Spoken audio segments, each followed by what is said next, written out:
Você vai ouvir agora uma série de estudos proféticos que irão edificar profundamente a sua vida.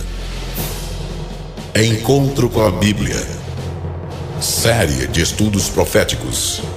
Pastor Abraão de Almeida, um dos maiores especialistas em profecia bíblica, mostra de forma clara e precisa todo o programa de Deus concernente aos últimos dias.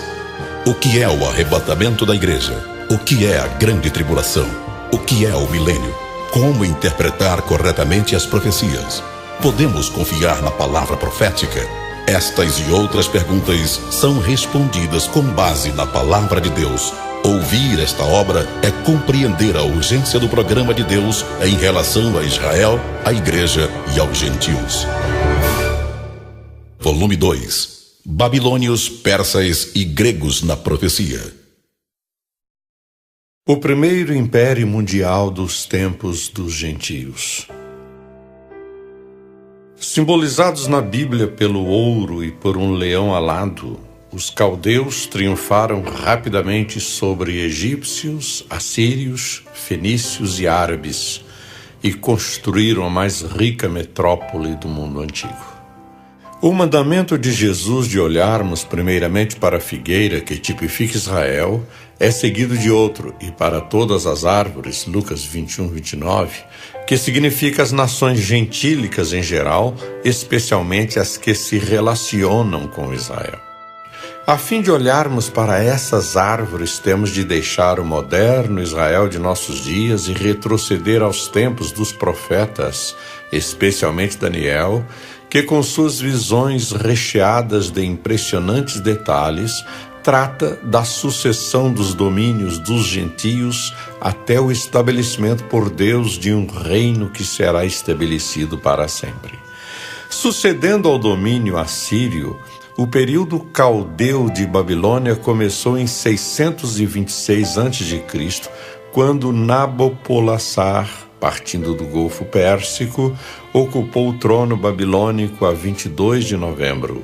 Auxiliados pelos medos, os caldeus foram infringindo sucessivas derrotas aos assírios, tomando-lhes as cidades de Salá, por volta de 623, Assur em 614 e Nínive 2 anos depois, em 612 a.C. Após suas vitoriosas campanhas contra a Síria e diversas tribos do norte, entre os anos 609 e 605, Nabopolassar confiou seu exército a Nabucodonosor, seu príncipe herdeiro, que combateu os egípcios em Cumuí, em Curamati, derrotando-os definitivamente em Carquemis entre maio e junho de 605. Enquanto ainda estava na Palestina recebendo a sujeição de outros povos, inclusive de Judá, ao tempo do rei Jeoiaquim, ouviu a notícia da morte do pai, 15 de agosto de 605 a.C. Abro aspas. E imediatamente atravessou o deserto para tomar as mãos de Bel e assim reivindicar oficialmente o trono a 6 de setembro de 605 a.C. Fecho aspas. Novo Dicionário da Bíblia, volume 1, página 185. Por ocasião da sujeição da Judéia ao Império de Babilônia, Nabucodonosor ordenou a Aspenaz, chefe de seus eunucos, que trouxesse alguns dos israelitas da família real e da nobreza, jovens sem defeito físico, de boa aparência, cultos, inteligentes, que dominassem os vários campos do conhecimento e fossem capacitados para servir no palácio do rei. Ele deveria ensinar-lhes a língua e a literatura dos babilônios. De sua própria mesa, o rei designou-lhes uma porção diária de comida e de vinho. Eles receberiam um treinamento durante 3 anos e depois disso passariam a servir o rei. Entre esses estavam alguns que vieram de Judá: Daniel, Ananias, Misael e Azarias. Daniel 1, versículos 3 a 6. Os jovens hebreus rejeitaram as iguarias reais por ferirem os princípios bíblicos, pois tratava-se de alimentos consagrados à idolatria, e Abro aspas. A estes 4 jovens Deus deu o conhecimento e a inteligência em toda a cultura e sabedoria. E Daniel tornou-se entendido em todas as visões e em todos os sonhos. Versículo 17.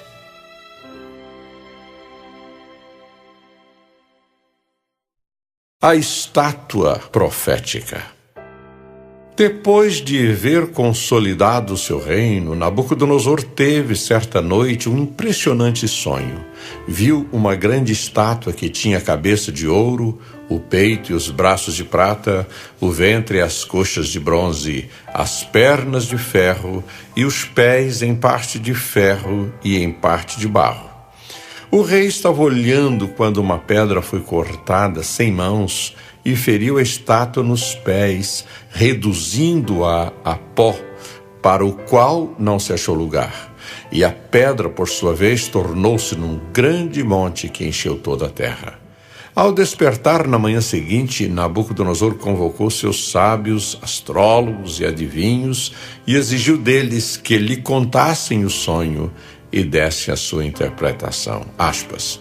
Então os astrólogos responderam em aramaico ao rei: Ó rei, vive para sempre. Conta o sonho aos teus servos e nós o interpretaremos. O rei respondeu aos astrólogos: Esta é a minha decisão. Se vocês não me disserem qual foi o meu sonho e não o interpretarem, farei que vocês sejam cortados em pedaços e que as suas casas se tornem montes de entulho. Daniel 2, versos 4 e 5. Os sábios de Babilônia, incapazes de atender ao rei, foram condenados à morte, estando também na lista negra Daniel e seus companheiros, certamente Azarias, Misael e Ananias. Ao saber do decreto real, Daniel falou a Arioque, chefe da guarda do rei. Por que o rei emitiu um decreto tão severo? Arioque explicou o motivo a Daniel. Diante disso, Daniel foi pedir ao rei que lhe desse um prazo e ele daria a interpretação. Daniel voltou para casa, contou o problema aos seus amigos Ananias, Misael e Azarias e lhes pediu que rogassem ao Deus dos céus que tivesse misericórdia acerca desse mistério, para que ele e seus amigos não fossem executados com os outros sábios de Babilônia. Então o mistério foi revelado a Daniel de noite numa visão. Daniel louvou o Deus dos céus. Daniel 2, versículos 15 a 19. De posse do segredo, Daniel procurou a Arioque e este depressa introduziu o jovem hebreu na presença do rei. Disse Daniel: Tu olhaste, ó rei, e diante de ti estava uma grande estátua, uma estátua enorme, impressionante, e sua aparência era terrível. Versículo 31. Depois de descrever a visão, Daniel passa a interpretar-lhe os diversos símbolos.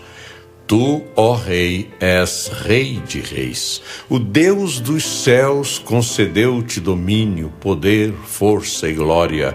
Nas tuas mãos ele colocou a humanidade, os animais selvagens e as aves do céu. Onde quer que vivam, ele fez de ti o governante deles todos. Tu és a cabeça de ouro. Versículos 37 e 38.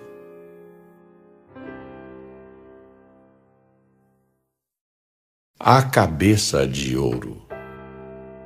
A profecia que estamos considerando trata da dominação dos gentios desde que Judá deixou de ser um reino em 605 a.C. até o futuro estabelecimento do milênio. A palavra de Deus não prevê para todo esse longo período mais do que 4 reinos mundiais, sendo o primeiro deles justamente o de Babilônia. Tu és a cabeça de ouro, disse Daniel a Nabucodonosor. O Império Babilônico recebeu na Bíblia Sagrada o título de a joia dos reinos, a glória e o orgulho dos caldeus, e sua capital foi chamada de Cidade Dourada, Isaías 13, versículo 19, e capítulo 14, versículo 4. A grandeza do reino dos caldeus pode ser medida pelas dimensões de sua capital. Abro aspas.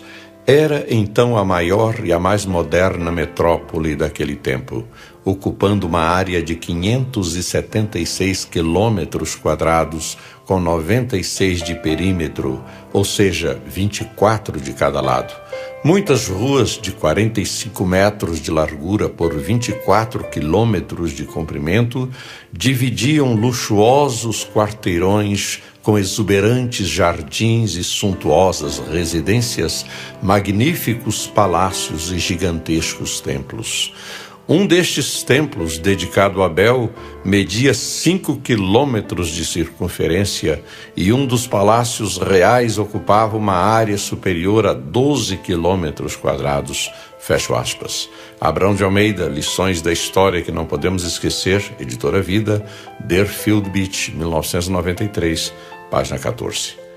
Algumas descobertas dos arqueólogos que têm trabalhado na área da famosa cidade desde o final do século XIX são de fato impressionantes. Uma muralha de mais de 22 quilômetros de comprimento e 42 metros de largura que circundava a parte principal da cidade. Muitas portas, sendo a mais impressionante delas a de Star, com seus 575 dragões, touros e leões esmaltados. A rua processional que entrava na cidade pela porta de Star ao norte, passava pelo Palácio Real e a seguir atravessava diretamente a parte principal da cidade até o Templo de Marduk, que detinha o título de o Criador e Rei do Universo.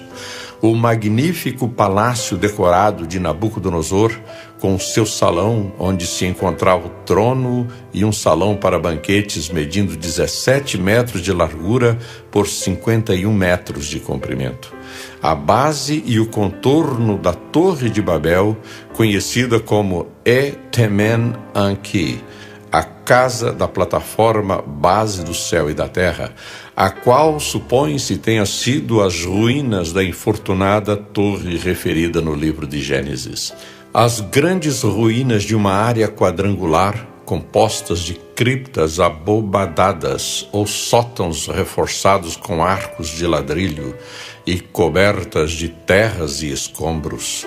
Os escavadores acreditam que essas ruínas são os restos da estrutura da base dos famosos Jardins Suspensos, uma das 7 maravilhas do mundo antigo.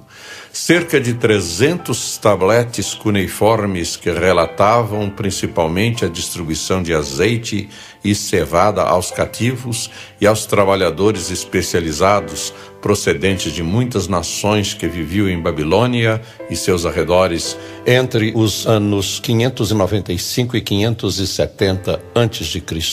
Abraão de Almeida, Lições da História que Não Podemos Esquecer, Editora Vida, Deerfield Beach, 1993, página 15. Tão assombrosamente fecundo era esse país que Heródoto evitava relatar tudo o que vira em Babilônia, temendo não ser acreditado. De fato, essa grande metrópole inventou um alfabeto, resolveu problemas de aritmética, inventou instrumentos para a medição do tempo, descobriu a arte de polir, gravar e perfurar pedras preciosas. Babilônia alcançou também grande progresso nas artes têxteis, aprendeu a reproduzir fielmente os contornos de homens e animais, estudou com êxito o movimento dos astros, concebeu a ideia da gramática como ciência e elaborou um sistema de leis civis. Em grande parte, a cultura dos gregos provinha de Babilônia. Há outras profecias relacionadas com o Império Babilônico em Daniel. 4 grandes animais, diferentes uns dos outros, subiam do mar. O primeiro era como leão e tinha asas de águia. Eu o observei e em certo momento as suas asas foram arrancadas e ele foi erguido do chão, firmou-se sobre 2 pés como homem e recebeu o coração de homem. Daniel 7, versículos 3 e 4. Geralmente, em textos proféticos, especialmente de Daniel, animais simbolizam reinos. O leão representa a Babilônia, Daniel 7,4. Urso e carneiro, o Reino Unido da Média e da Pérsia, Daniel 7, 5, capítulo 8, versículos 3 e 20. Leopardo e bode representam a Grécia, Daniel 7, versículo 6, capítulo 8, versículos 5 e 21. Animal terrível e espantoso, com 10 chifres, representa Roma, Daniel 7, 7 e Apocalipse 17, 3.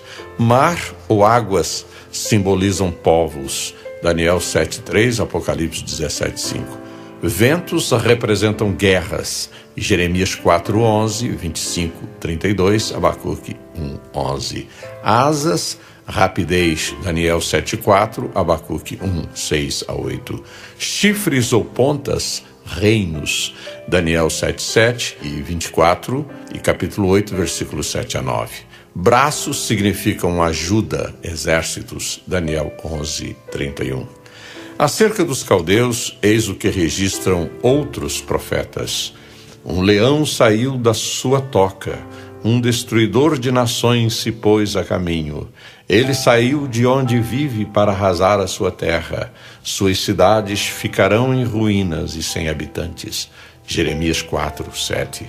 Estou trazendo os babilônios, nação cruel e impetuosa, que marcha por toda a extensão da terra para apoderar-se de moradas que não lhe pertencem. É uma nação apavorante e temível, que cria a sua própria justiça e promove a sua própria honra. Seus cavalos são mais velozes que os leopardos, mais ferozes que os lobos no crepúsculo. Sua cavalaria vem de longe, seus cavalos vêm a galope, vem voando como ave de rapina que mergulha para devorar.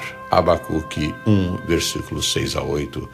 Assim diz o Senhor, vejam, uma águia planando estende as asas sobre Moabe. Jeremias 48, 40. Assim diz o soberano, o Senhor, uma grande águia com asas poderosas, penas longas e vasta plumagem de cores variadas, veio ao Líbano. Apoderando-se do alto de um cedro, arrancou o seu broto mais alto e o levou para uma terra de comerciantes, onde o plantou numa cidade de mercadores. Ezequiel 17, versículos 3 e 4. Ao referir-se a Nabucodonosor, um escritor disse que o império era ele e ele era o império. Como supremo e absoluto, sua corte não era mais que mera fantasia. Seus cortesões nada pesavam nas decisões que ele tomava. Era ele o tudo, a majestade suprema de um cetro que cobria vitorioso inteiramente o orbe conhecido e habitado.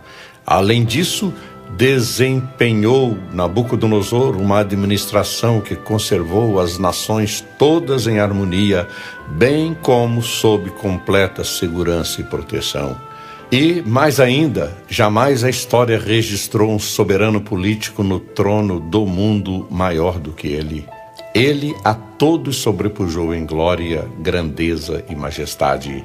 Assim, achou por bem Deus, que lhe dera todo o poder e a glória de que era Senhor, honrá-lo no símbolo da cabeça de ouro fino, da estátua de seu impressionante sonho inspirado, ainda que ela representasse com toda a evidência o império caldeu neobabilônico. E é surpreendente notar que a interpretação de Daniel ignorou por completo não somente os reis que precederam Nabucodonosor no trono de Babilônia, como também os que lhe sucederam. Sim, só ele foi levado em alta conta pelo céu naquele trono do mundo. Todos os demais que ali se assentaram, praticamente nada representam aos olhos daquele que é a suprema autoridade na terra e no céu. Em toda a terra e em toda a história não houve outro potentado que governasse o mundo tão a contento de Deus. S. Melo, Testemunhos Históricos das Profecias de Daniel, Rio de Janeiro, 1968, página 117. Os babilônios mantiveram o domínio mundial desde 612 a.C., quando Nínive, a capital dos assírios, foi tomada por Nabopolassar. Este primeiro império durou até 15 de outubro de 539 a.C., pois no dia seguinte os medos e persas assumiram a supremacia mundial. O simbólico urso destruidor.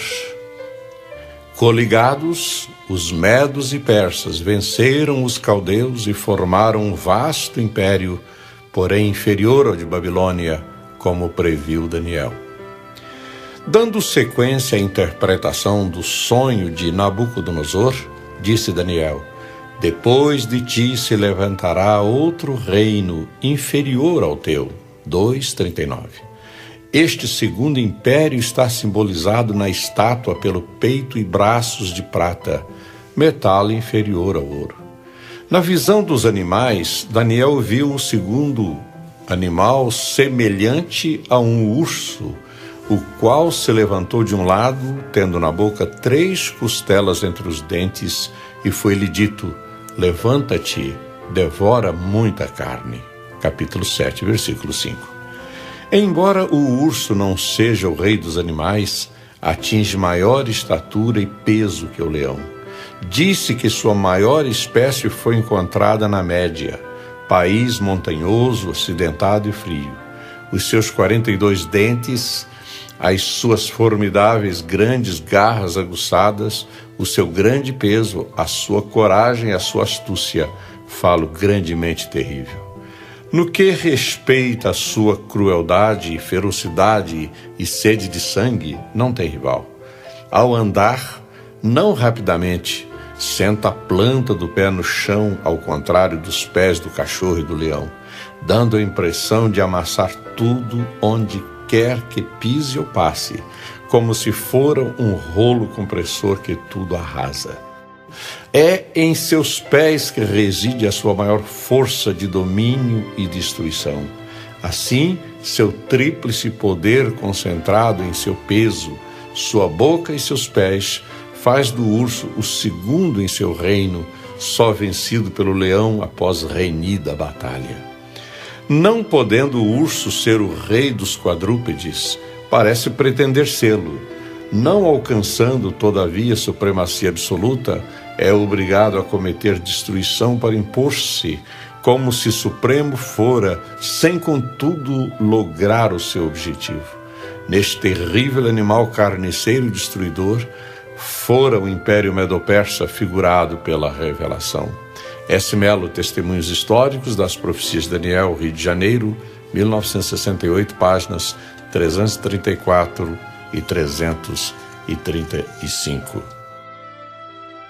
De fato, os soberanos medo-persas, inábeis para governar o mundo, cometeram as maiores e mais vis atrocidades. Em suas conquistas, procuraram vencer não mediante categorias bélicas, mas pela avalanche de suas tropas. Daí o massacre a qualquer povo que lhe opusesse a menor resistência. Somente para o transporte de víveres usavam os persas uma frota de 1.200 barcos com uma tripulação de 300.000 homens. Os exércitos medo-persas passaram a história como profundamente sanguinários, devoradores de muita carne, conforme anunciava a profecia. Afirma-se que Tomíris, rainha dos Citas, mandou cortar a cabeça de Ciro e mergulhou-a num odre cheio de sangue humano, dizendo: farta-te de sangue, de que sempre viveste sequioso. As 3 costelas entre os dentes do urso, bem como as 3 direções em que o carneiro dava amarradas, significam as 3 primeiras presas: Babilônia, Egito e Lídia. Daniel, capítulo 8, versículo 4. Ao aproximar-se Ciro da Lídia, o riquíssimo Creso, rei desse país, dirigiu-se ao famoso oráculo de Delfos a fim de consultar um de seus profetas acerca do que fazer. Foi-lhe dito então que no dia da batalha Creso destruiria um poderoso exército. O rei entendeu a profecia como favorável e enfrentou Ciro, destruindo de fato um poderoso exército, o seu próprio. como todas as profecias dos falsos profetas do passado, a linguagem era sempre dúbia. A profecia sempre se cumpria, qualquer que fosse o resultado.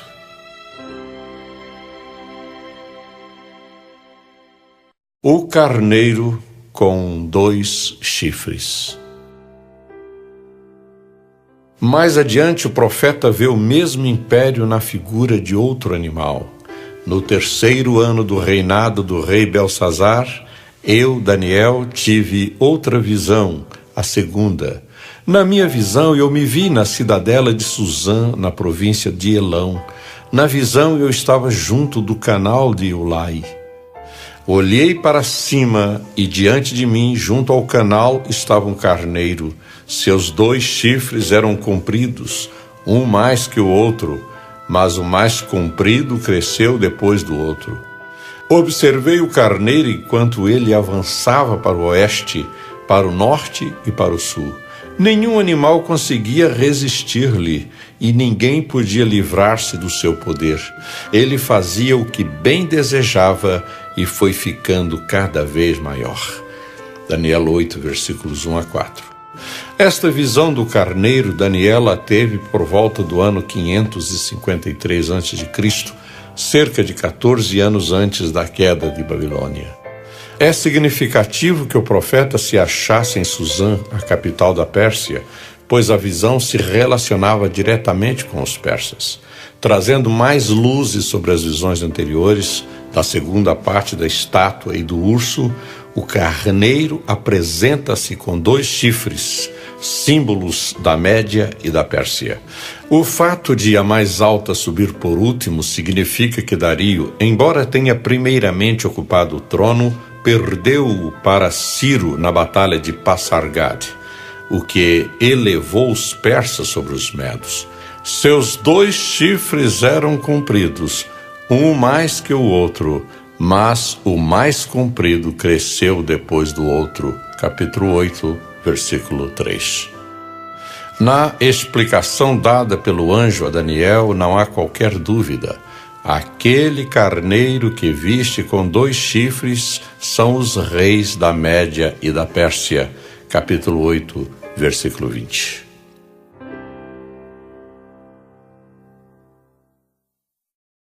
Belsazar e a queda de Babilônia. No ano 539 a.C., na mesma noite em que Belsazar banqueteava-se com 1000 de seus grandes e dava louvores aos deuses pagãos, profanando os vasos sagrados do templo de Salomão, caiu o Império Babilônico. A sentença divina na caiadura da parede, Mene, Mene, Tekel, Parsim, cumpriu-se horas depois de explicada por Daniel. Mene, Deus contou os dias do teu reinado e determinou seu fim. Tekel, foste pesado na balança e achado em falta. Pérez, que é o singular de Parsim, teu reino foi dividido e entregue aos medos e persas. Naquela mesma noite, Belsazar, rei dos babilônios, foi morto, e Dario, o Medo, apoderou-se do reino com a idade de 62 anos. Daniel 5, versículos 26 a 28 e 30 a 31. Há uma interessante nota na Bíblia de Figueiredo, versão clássica, acerca da filiação de Belsazar, nome que também pode ser grafado como Baltazar. O rei Baltazar é, segundo a opinião mais provável, o filho do último rei de Babilônia, Nabonide. Pelo menos Nabonide, nas suas inscrições, diz-nos que teve um filho chamado Baltazar. Este último não era rei, mas exercia o poder supremo porque o seu pai o tinha associado ao governo e recomendara-lhe a defesa de Babilônia, de onde estava ausente por ocasião do cerco de Ciro. Os racionalistas têm se servido da história de Baltazar. Contudo, as descobertas modernas referem-se à existência do filho de Nabonide, por nome Baltazar, ao contrário do que sustentou Halevi, que entendia que Nabonide e Baltazar eram uma só pessoa. Os cilindros de Nabonide em argila encontrados em Mugeir, a antiga Ur, nos 4 ângulos do templo de Sin, a Lua, hoje existentes no Museu Britânico, claramente referem à existência de um filho de Nabonide, Baltazar, Bel-Sarasur, filho do rei. Assim sabemos acerca de Baltazar o seguinte, pelas inscrições, que o filho primogênito de Nabonide se chamava Baltazar, por Xenofonte, que Nabonide não voltou à Babilônia depois da sua destruição, refugiando-se em Borsipa, por Daniel, que Baltazar governava em Babilônia, como sendo personagem do governo. Pode desejar-se acordo mais completo entre testemunhos provenientes de origens tão diversas?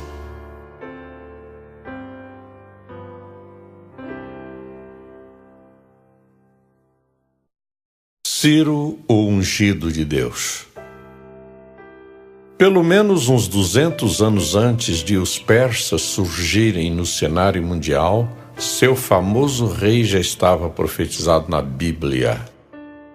Aspas. Eu sou o Senhor que diz acerca de Ciro. Ele é meu pastor e realizará tudo o que me agrada. Ele dirá acerca de Jerusalém, seja reconstruída, e do templo, sejam lançados os seus alicerces. Assim diz o Senhor ao seu ungido, a Ciro, cuja mão direita eu seguro com firmeza para subjugar as nações diante dele e arrancar a armadura de seus reis, para abrir portas diante dele, de modo que as portas não estejam trancadas. Eu irei adiante de você e aplanarei montes, derrubarei portas de bronze e romperei trancas de ferro. Darei a você os tesouros das trevas, riquezas armazenadas em locais secretos, para que você saiba que eu sou o Senhor, o Deus de Israel, que o convoca pelo nome. Por amor de meu servo Jacó, de meu escolhido Israel, eu o convoco pelo nome e lhe concedo um título de honra, embora você não me reconheça. Isaías 44, 28 e 45, 1-4. Acerca dessa interessante profecia, observa o Dr. Scofield. Este é o único caso em que a palavra ungido, em união com a expressão meu pastor, que é também um título messiânico, assinala Ciro como a assombrosa exceção de que um gentio seja tipo de Cristo. Os pontos de comparação são os seguintes: ambos, Cristo e Ciro, são conquistadores dos inimigos de Israel. Isaías 45:1, Apocalipse 19, 19-21. Ambos restauram a cidade santa. Isaías 44:28, Zacarias 14:11. Por meio de ambos, o nome do único Deus verdadeiro é glorificado. Isaías 45:6, 1 Coríntios 15:28. Com Ciro inaugurou-se uma nova política em relação aos povos conquistados. Apesar da crueldade com que lidava com seus inimigos, Ciro tratou seus súditos com consideração, conquistando-os como amigos. Por seu famoso decreto, promulgado no 2º ano de seu governo, permitiu a volta de todos os povos às suas próprias terras. Parece que, de modo especial, o famoso imperador dos persas favoreceu os judeus, concedendo-lhes generosa ajuda.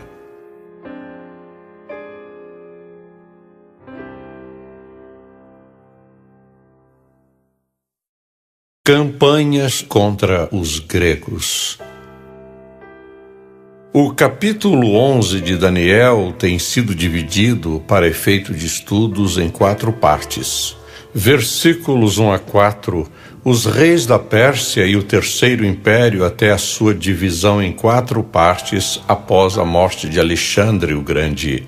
Versículos 5-20, os reis do norte e do sul, Síria e Egito. Versículos 21-35, o reinado de Antíoco Epifânio. versículos 36 a 45, o anticristo no final dos tempos. A primeira parte de que nos ocupamos aqui abrange o período de 539 a.C., desde a tomada de Babilônia pelos medos e persas, até 424 a.C., quando faleceu Artaxerxes Longímanos. O texto bíblico diz: ainda 3 reis se levantarão na Pérsia, e o quarto será acumulado de grandes riquezas mais do que todos. E, tendo-se fortalecido por meio das suas riquezas, agitará a todos contra o reino da Grécia. Os reis mencionados neste texto foram Cambises, Pseudo-Esmerdis e Dario Ristapes, considerando que a visão fora dada no ano 3º de Ciro, conforme Daniel 10:1. O quarto rei foi Xerxes I, imensamente rico, que invadiu a Grécia nos anos 483 a 480, conhecido no livro de Ester como Assuero. Tanto a Bíblia como a história grega falam dele como sendo homem sensual, devasso, déspota, insidioso e cruel. Assuero ocupou o trono no ano 486. De acordo com John D. Davis, no 2º ano do seu reinado, Assuero subjugou os egípcios que se haviam revoltado contra Dario e 4 anos mais tarde preparou um imenso exército e invadiu a Grécia, mas foi obrigado a retroceder depois da Batalha de Salamina, onde a sua esquadra foi aniquilada por uma pequena frota grega em 480 a.C. A mãe de Xerxes, Atossa, era filha de Ciro. Convém salientar que o Assuero que aparece em Esdras 4:6 não é o mesmo de Ester, mas sim Cambises, que reinou de 529 a 521 a.C. É também o mesmo Cambises quem aparece em Esdras 4:7 com o nome de Artaxerxes.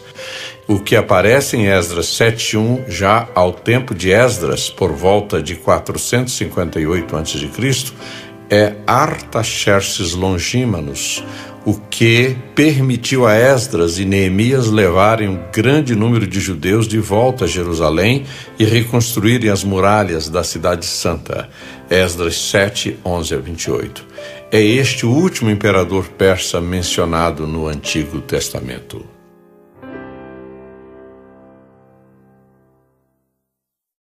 O Rei Valente e seu sonho dourado. Um reino sem fronteiras, sem guerras e sem crises econômicas, tal como sonhou Alexandre, somente será realidade quando o Messias reinar. Referindo-se ao reino grego, anunciou o profeta: e um terceiro reino de bronze, o qual terá domínio sobre toda a terra. Daniel 2, 39b. Nos capítulos 7 e 8 do mesmo Daniel, lemos: depois disso, vi um outro animal que se parecia com um leopardo. Nas costas tinha 4 asas, como as de uma ave. Esse animal tinha 4 cabeças e recebeu autoridade para governar. Enquanto eu considerava isso, de repente um bode com um chifre enorme entre os olhos veio do oeste, percorrendo toda a extensão da terra sem encostar no chão. Ele veio na direção do carneiro de 2 chifres que eu tinha visto ao lado do canal e avançou contra ele com grande fúria.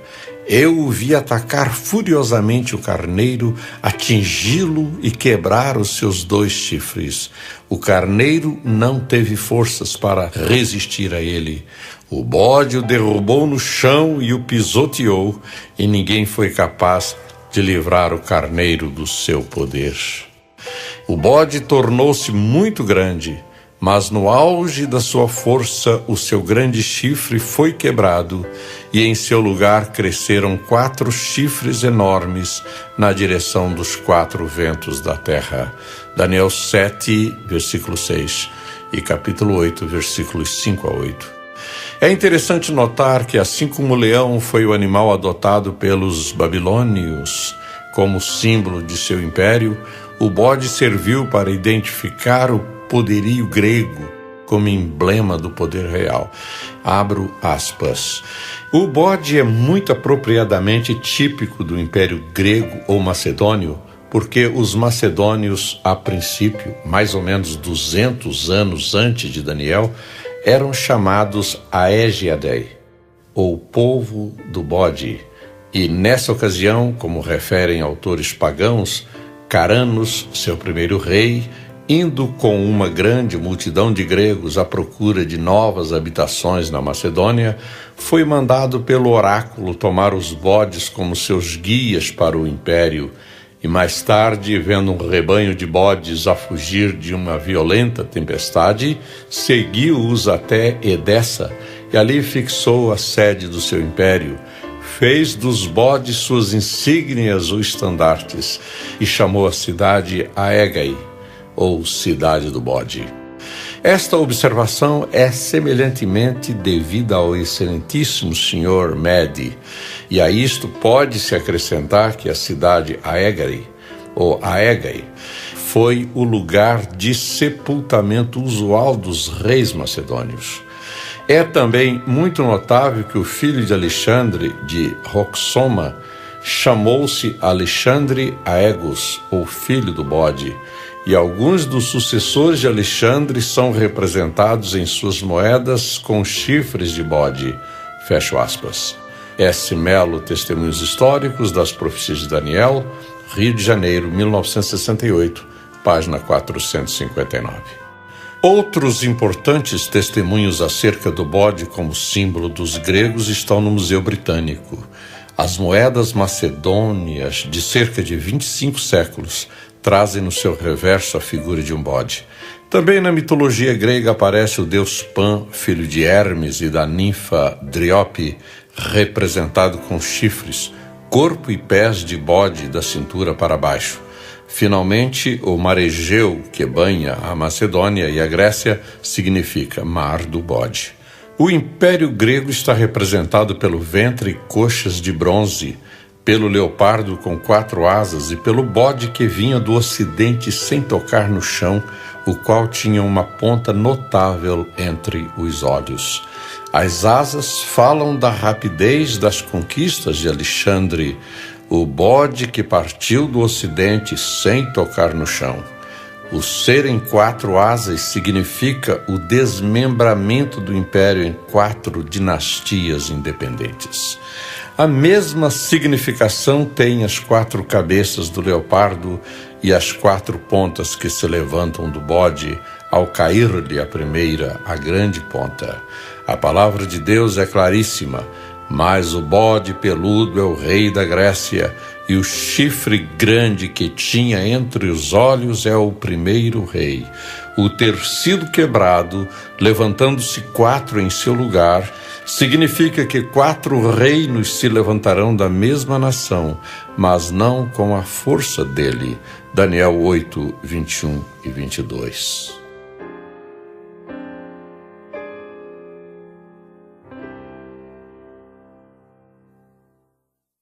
Cartas famosas.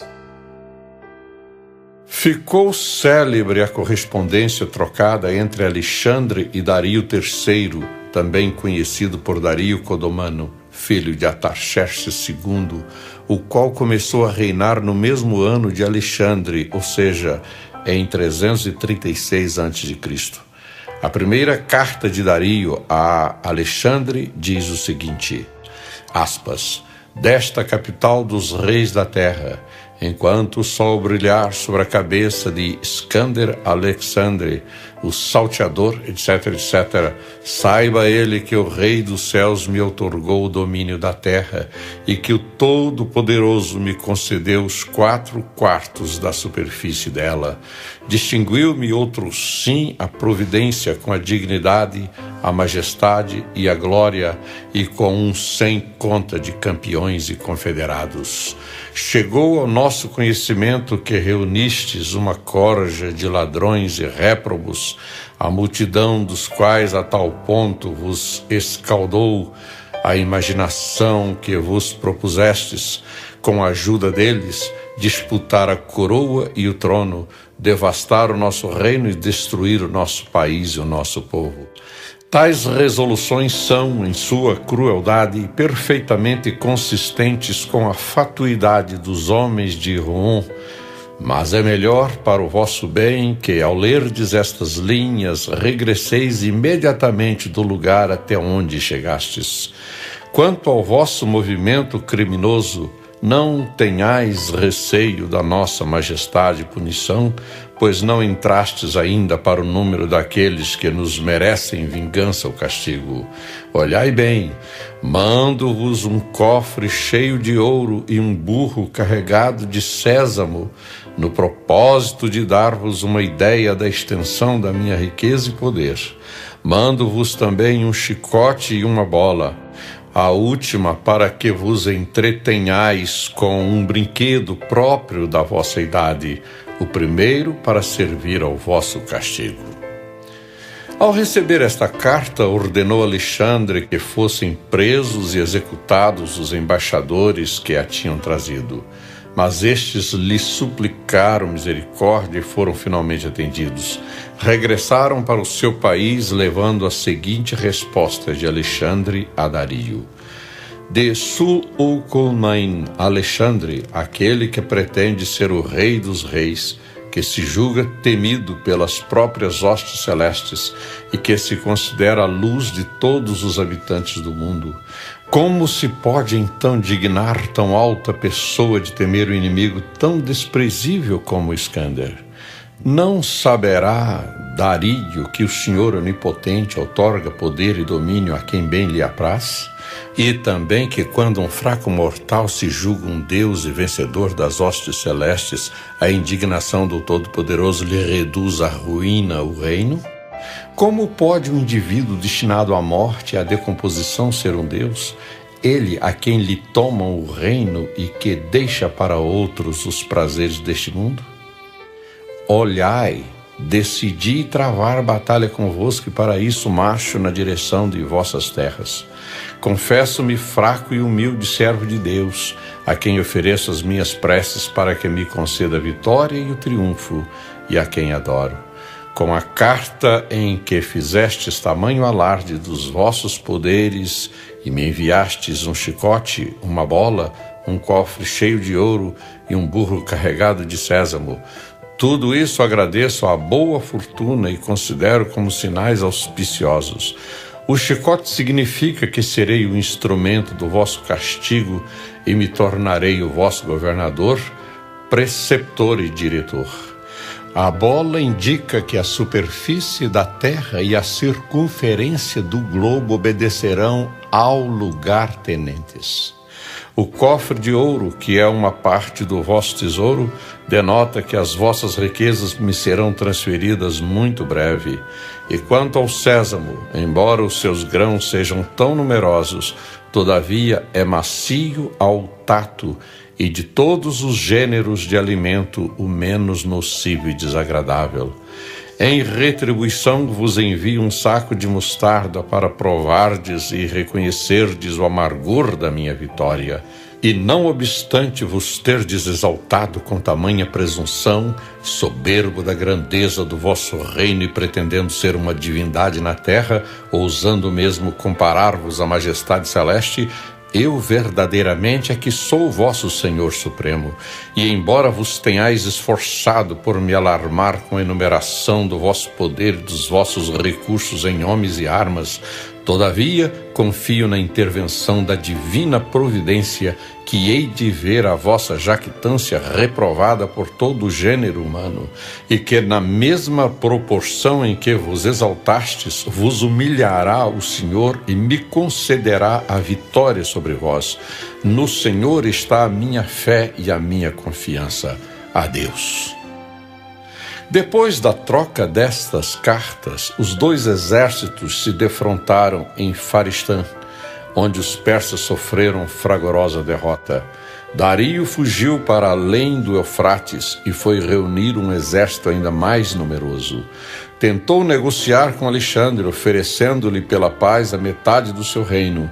Mas Alexandre, contra a opinião de seus generais, preferiu arriscar as suas tropas em nova batalha e ganhar toda a Pérsia. Eis a resposta que mandou à proposta de Dario. Dario Grande, derrotado em Maratona, Dario o Grande, por cujo nome sois chamado, devastou, se a história diz a verdade, todas as cidades gregas da costa do Helesponto, todas as colônias jônias deste lado. Nem se contentou ele com isso, mas atravessando o mar com um vasto exército, executou uma segunda invasão. Sendo, porém, vencido no mar, retirou-se, deixando lá o general Mardônio, o qual em sua ausência deveria saquear toda a Grécia, talar-lhe os férteis campos e arrasar-lhe as florescentes cidades. Acrescente-se a isso a morte de meu pai Filipe, cujos assassinos corrompestes e subornastes vilmente com a promessa de grande soma em dinheiro. Assim começais uma guerra e assim covardemente a levais avante, tentando assassinar aqueles que tremeis de encontrar no campo de batalha. Testemunho disso são os 1000 talentos que oferecestes a quem quisesse ser o meu assassino, mesmo quando estáveis conduzindo contra mim um tamanho exército. Por conseguinte, a guerra em que estou atualmente empenhado é em minha própria defesa, e os deuses, dando o triunfo às minhas armas e permitindo-me conquistar grande parte do vosso império, manifestaram a justiça da minha causa. Bati-vos no campo da luta, e embora não me sinta obrigado pela honra nem pela gratidão a atender-vos no que quer que seja, todavia vos prometo, se vierdes a mim da maneira que exige a vossa condição, darei liberdade à vossa esposa e a vossos filhos, mesmo sem nenhum penhor. Como conquistador levastes uma lição, vereis ainda como sei tratar com honra aqueles a quem venço. Se, no entanto, duvidais de vossa segurança aqui, prometo-vos que tereis uma escolta para vos guardar de qualquer atentado. Entre mentes, toda vez que tiverdes ocasião de escrever a Alexandre, lembrai-vos de que vos dirigis a quem não somente é rei, mas também o vosso rei. Lincoln e Schuster, As Grandes Cartas da História, páginas 17 a 22. Finalmente, em 21 de setembro de 331 a.C., aproveitando-se de um eclipse lunar, o exército macedônio comandado por Alexandre atravessou o Tigre e, de novo, a Grécia e a Pérsia se defrontaram em Arbela, ou Gaugamela, numa das batalhas decisivas da história. Mais uma vez a vitória coube a Alexandre, e desta vez lhe trouxe, na idade de 25 anos, a supremacia indisputável sobre a maior parte do mundo então conhecido. Mais uma vez em fuga, Dario foi morto por um dos seus sátrapas.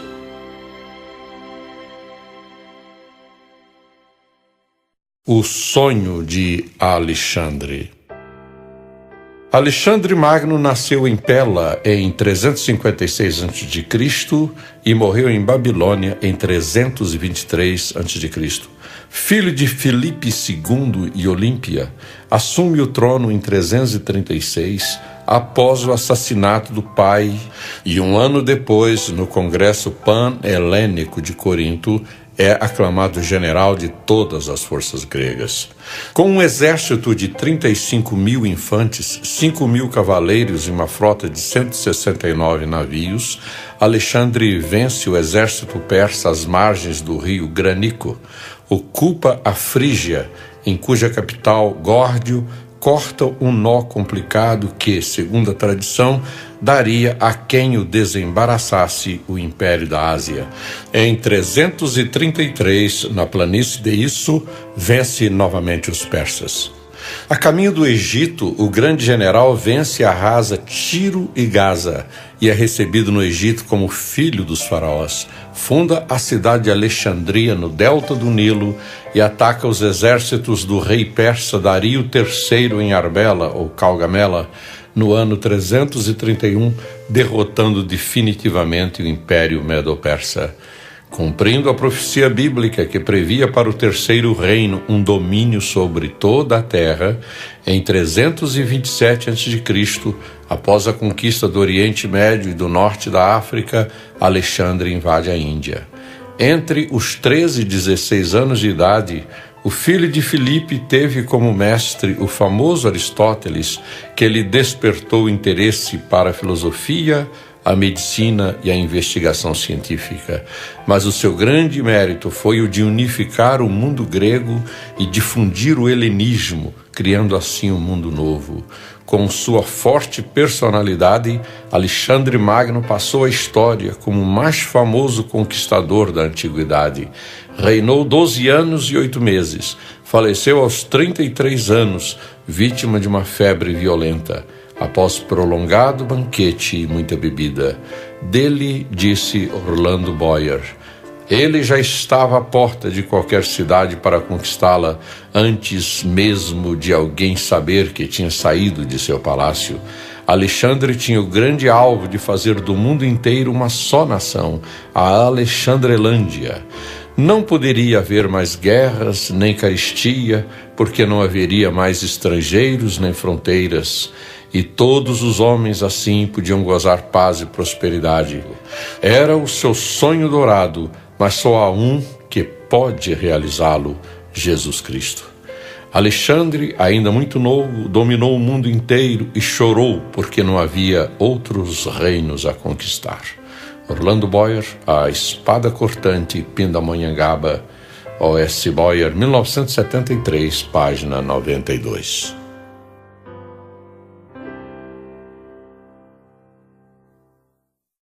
Alexandre e os judeus.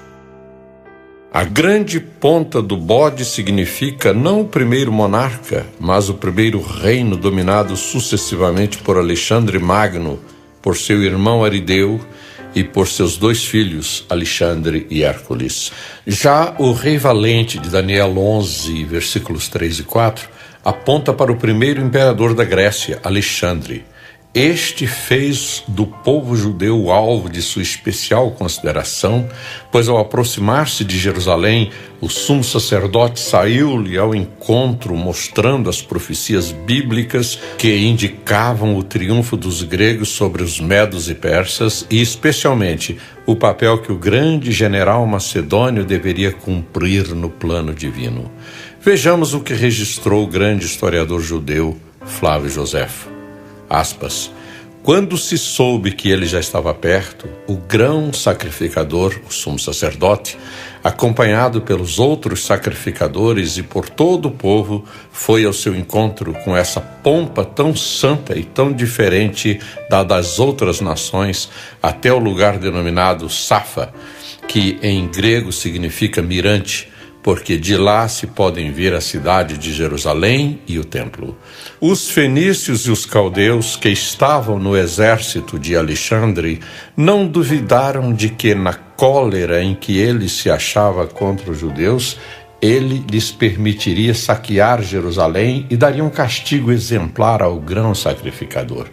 Mas aconteceu justamente o contrário, pois o soberano apenas viu aquela grande multidão de homens vestidos de branco, os sacrificadores revestidos com seus paramentos de linho e o grão sacrificador com seu éfode de cor azul adornado de ouro e a tiara sobre a cabeça, com uma lâmina de ouro sobre a qual estava escrito o nome de Deus, aproximou-se sozinho dele, adorou aquele augusto nome e saudou o grão sacrificador, ao qual ninguém ainda havia saudado. Então os judeus reuniram-se em redor de Alexandre e elevaram a voz para desejar-lhe toda a sorte de felicidade e de prosperidade. Mas os reis da Síria e os outros grandes que o acompanhavam ficaram surpresos de tal espanto que julgaram que ele tinha perdido o juízo. Parmênio, que gozava de grande prestígio, perguntou-lhe como ele, que era adorado em todo o mundo, adorava o grão sacrificador dos judeus. Não é a ele, respondeu Alexandre, ao grão sacrificador que eu adoro, mas é a Deus de quem ele é ministro. Pois quando eu ainda estava na Macedônia e imaginava como poderia conquistar a Ásia, Deus me apareceu em sonhos com esses mesmos hábitos e me exortou a nada temer. Disse-me que passasse corajosamente o estreito do Helesponto e garantiu-me que ele estaria à frente do meu exército e me faria conquistar o império dos persas. Eis porque jamais tenho visto antes a ninguém vestido de trajes semelhantes àqueles com que ele me apareceu em sonho. Não posso duvidar de que foi por ordem de Deus que empreendi esta guerra, e assim vencerei a Dario. Destruirei o império dos persas e todas as coisas suceder-me-ão segundo os meus desejos. Alexandre, depois de ter assim respondido a Parmênio, abraçou o grão sacrificador e os outros sacrificadores. Caminhou depois no meio deles até Jerusalém, subiu ao templo, ofereceu sacrifícios a Deus da maneira como o grão sacrificador lhe dissera fazer. O soberano pontífice mostrou-lhe em seguida o livro de Daniel, no qual estava escrito que um príncipe grego destruiria o império dos persas, e disse-lhe que não duvidava de que era ele a quem a profecia fazia menção. Alexandre ficou contente. No dia seguinte mandou reunir o povo e ordenou-lhe que dissesse que favores desejava receber dele.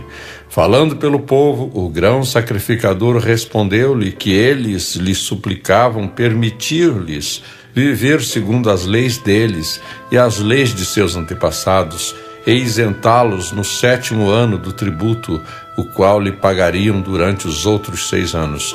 Ele concedeu-lhes.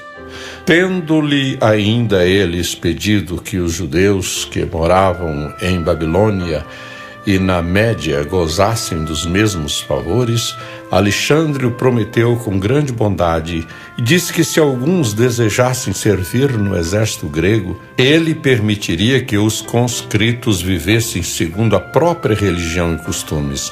Vários então se alistaram. Flávio Joséfo, Obras completas de Flávio Joséfo, Editora das Américas, São Paulo, sem data, volume 3º, páginas 378 a 381.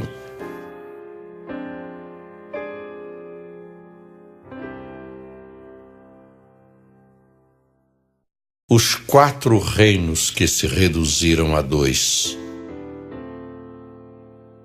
No capítulo 11 de Daniel, versículos 3 e 4, as profecias acerca de Alexandre complementam as anteriores.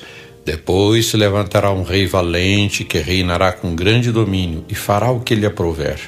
Mas estando ele em pé, o seu reino será quebrado e será repartido para os 4 ventos do céu. Não passará à sua posteridade, nem terá o mesmo poder com que reinou, porque o seu reino será arrancado e passará a outros. Os 4 ventos do céu são as 4 dinastias independentes em que se dividiu o império de Alexandre em 301 a.C., na Batalha de Ipsos. Ptolomeu, filho de Lago, no sul, ficou com o Egito e mais tarde obteve Chipre. Cassandro, no oeste, ficou com a Macedônia, Tessália e Grécia. Seleuco Nicanor, no leste, com Babilônia, Síria e todo o Oriente. Lisímaco, no norte, reinou sobre a Trácia e a Capadócia. Os versículos 5 a 20 do capítulo 11 de Daniel falam de uma guerra prolongada entre os reis da Síria e do Egito. O primeiro destes versículos é assim explicado por Sir Isaac Newton. Demétrio, filho de Antígono, conservou apenas uma pequena parte dos domínios paternos e por fim perdeu Chipre para Ptolomeu. Mas depois do assassinato de Alexandre, filho e sucessor de Cassandro, rei da Macedônia, Demétrio apoderou-se desse reino no ano de 454 de Nabopolassar, 294 a.C. Algum tempo depois, quando preparava um grande exército para conquistar os domínios de seu pai na Ásia, Seleuco, Ptolomeu, Lisímaco e Pirro, rei do Épiro, ligaram-se contra ele, invadindo a Macedônia, corromperam o exército de Demétrio, pondo o rei em fuga.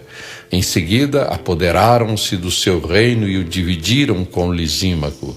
7 meses após, Lisímaco venceu a Pirro, tomou-lhe a Macedônia e a susteve durante 5 anos e meio, unindo-a ao reino de Trácia.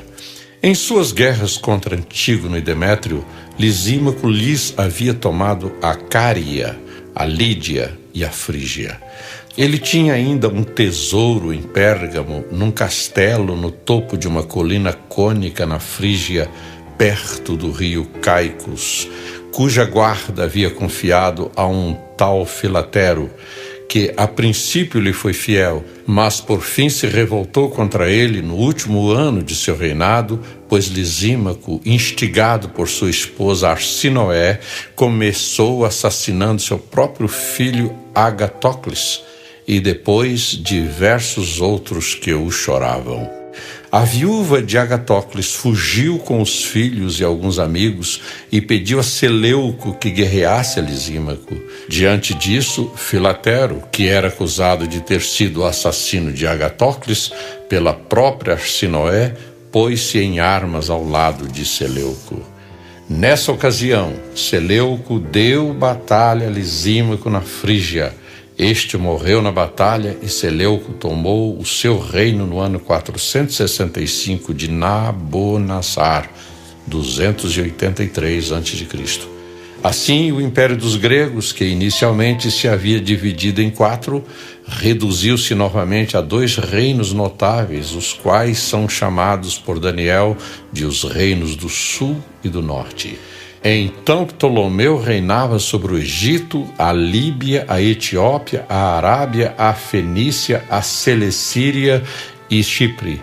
E Seleuco, tendo unido 3 dos 4 reinos, tinha um domínio pouco inferior ao do Império Persa, conquistado por Alexandre. Sir Isaac Newton, As Profecias de Daniel e o Apocalipse, São Paulo, IPO, 1950, páginas 165 a 166.